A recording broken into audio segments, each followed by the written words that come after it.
नमस्कार। एक बार फिर आपके बीच में हूं।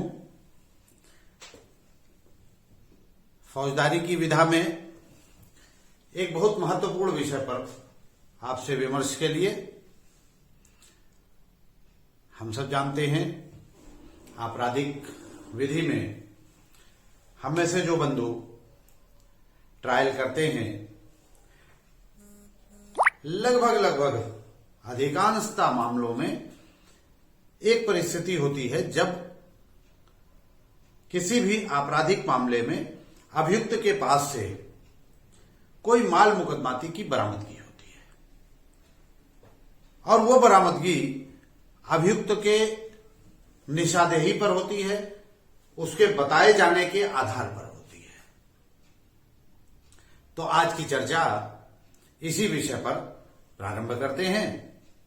सामान्य बोलचाल की भाषा में इसे सेक्शन 27 की रिकवरी कहा जाता है। यह सेक्शन 27 भारतीय साक्ष्य अधिनियम इंडियन एविडेंस एक्ट का है और इसके बेसिक इंग्रेडिएंट्स क्या हैं इसके बारे में एक बार आज चर्चा करेंगे। काउंसिल के नाते किस प्रकार से डिफेंड करना चाहिए और प्रोसिक्यूटर के नाते किसी भी काउंसिल को किस प्रकार से उसको साबित करना चाहिए, आज की चर्चा का विषय ये है। तो सबसे पहले सेक्शन 27 एविडेंस एक्ट का जो बेसिक इंग्रेडिएंट्स है उसको समझना चाहिए। और वो क्या है? जो पहली उसकी अनिवार्य चीज है कि जिस अभियुक्त से माल मुकदमाती, चाहे वो आला कत्ल हो या अपराध से संबंधित कोई भी वस्तु, वो उसकी निशानदेही पर बरामद हुई है, तो सबसे पहला इंग्रेडिएंट्स उसका आता है कि जो अभियुक्त ये माल मुकदमाती बरामद करा रहा है वो पुलिस की अभिरक्षा में होना चाहिए।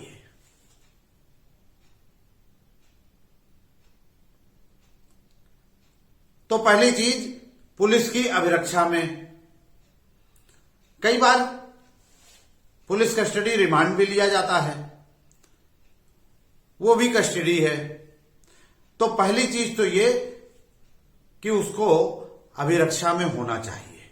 अब बीइंग ए प्रोसिक्यूटर, कोई काउंसिल अगर कोर्ट में खड़े होकर के यह साबित कराना है तो पहली चीज देखने का प्रश्न है कि वह जीडी साबित होनी चाहिए जिसमें अभियुक्त को हिरासत में लिया गया। अर्थात सबसे पहले बीइंग प्रोसिक्यूटर आपको यह देखना है कि अभियुक्त अभिरक्षा में है कि नहीं, वो साबित करना है।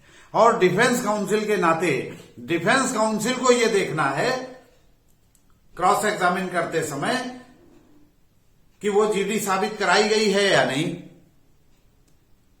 दूसरे चरण में आते हैं, अभियुक्त अभिरक्षा में है लेकिन उसका कन्फेशनल स्टेटमेंट चाहिए और वो कन्फेशनल स्टेटमेंट जीडी पर दर्ज होना चाहिए। अर्थात तस्करा पूछताछ की जीडी, उसको न्यायालय में अभियोजक का कर्तव्य है कि वो साबित कराए। तो दूसरी अहर्ता हो गई कि कन्फेशनल स्टेटमेंट ऑफ एक्यूज्ड,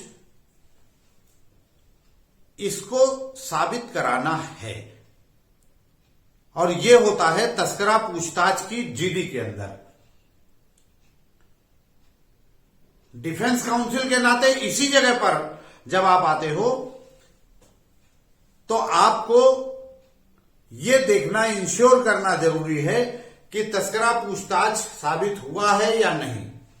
अगर नहीं हुआ है तो उसको हिट करना चाहिए क्रॉस एग्जामिनेशन में। और तीसरा जरूरी बिंदु यह होता है कि जो रिकवरी हो रही है वो recovery in furtherance of statement of accused हो रही है। यानी उसने जो बयान दिया है, इकबालिया बयान है, उस इकबालिया बयान के अग्रसरण में वो रिकवरी करा रहा है। ये तीन चीजें जब साबित होती हैं न्यायालय में अभियोजक के द्वारा, तब चौथे बिंदु पर आते हैं जो माल मुकदमाती के रिकवरी के समय बनाई जाने वाली फर्द है, और फिर यह फर्द साबित होती है,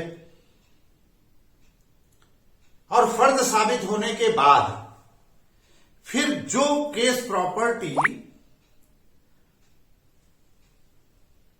रिकवर हुई थी, जिसकी फर्द बनी है, वह केस प्रॉपर्टी न्यायालय के सामने सील्ड बंडल मंगा करके उसको खोलना और वो आइडेंटिफाई कराना न्यायालय के सामने और उस पर मटेरियल एग्जिबिट पढ़वाना,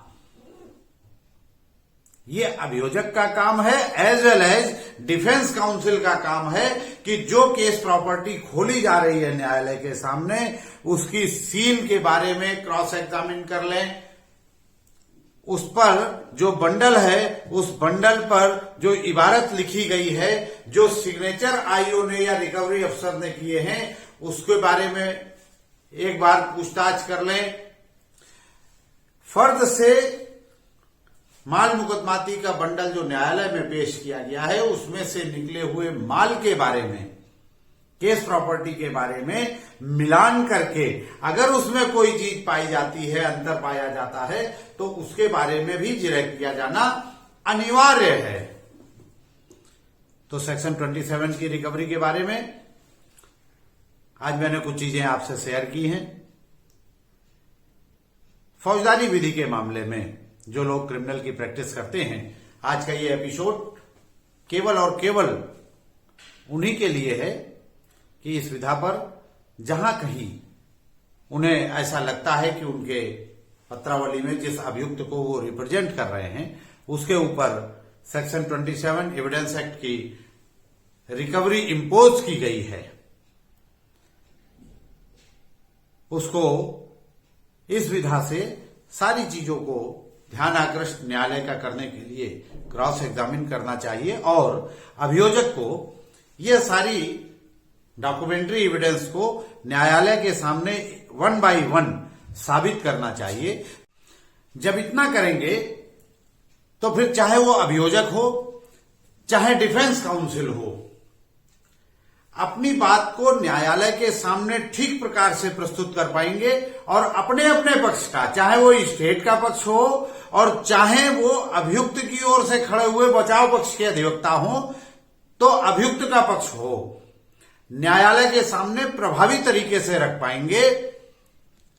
आज का ये विषय इंडियन एविडेंस एक्ट की सेक्शन 27 की रिकवरी से संबंधित था, जो मैंने आपके सामने ध्यान आकृष्ट करने के लिए रखा है। मेरे साथ लगातार जुड़े रहने के लिए मेरे YouTube चैनल को